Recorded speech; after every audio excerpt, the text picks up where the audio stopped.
Hello বন্ধুরা, আশা করি তোমরা সবাই খুব ভালো আছো আর তোমাদের মিঠাইও খুব ভালো আছে। সবাইকেই শুভ নববর্ষ। আজকে দেখাবো মিঠাই তার সন্ধ্যাবেলাটা কীভাবে কাটিয়েছে। না, মিঠাই ঘুরতে যাচ্ছে না, আজকে মিঠাইয়ের ভ্যাকসিনেশন ছিল, মানে হেপাটাইটিস 13 মান্থে যে ভ্যাকসিনটা দেওয়া হয় সেটাই আজকে ওর ছিল। তো ওকে আমি আর ওর বাবা নিয়ে যাচ্ছি।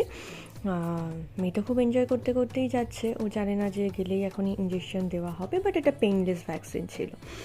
তো আমরা গাড়িতে উঠে গেছি এবং মিঠাইকে নিয়ে এই সন্ধ্যের দিকে আমরা বেরিয়ে পড়েছি ওকে ভ্যাকসিনটা দেওয়ার জন্য, যেহেতু ওর বাবারা আমার দুজনেরই আজকে ছুটি ছিল। এই যে ওর বাবা ঢুকছে, আমাদের বার্ডওয়ানে একটা রেইনবো ক্লিনিক আছে চিলড্রেনদের জন্য, খুবই ভালো, সেখানেই ওকে আমরা ভ্যাকসিন দিই। এই ক্লিনিকের এনভায়রনমেন্টটা খুব সুন্দর, এখানে বাচ্চাদের জন্য বিভিন্ন রকম টয় কার, স্লাইড সব কিছুরই ব্যবস্থা আছে। আর ক্লিনিকটা না খুব সুন্দর করে সাজানো, খুব অর্গানাইজড আর পরিষ্কার পরিচ্ছন্ন। বাচ্চারা এখানে খুবই এনজয় করে।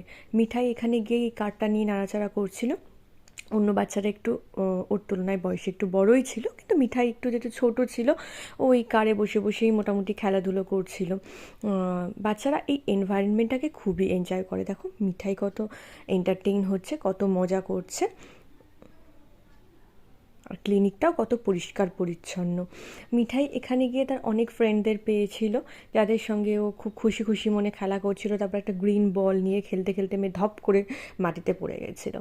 তারপর ভ্যাকসিনেশনের পরে আমরা একটু খিদে পেয়ে গেছিলো বলে এই ডেলিশিয়াস এই ফাস্টফুডের দোকানটাতে আমরা যখনই যাই এই ডক্টরের কাছে, এখান থেকে আমরা কিছু না কিছু খাই। তো আমরা চিকেন হাক্কা নুডলস অর্ডার দিয়েছিলাম, সেটাই খেয়েছি। আর একটা কথা, মিঠাই কিন্তু আজকে একদমই কাঁদেনি, যেহেতু পেইনলেস ভ্যাকসিন ছিল।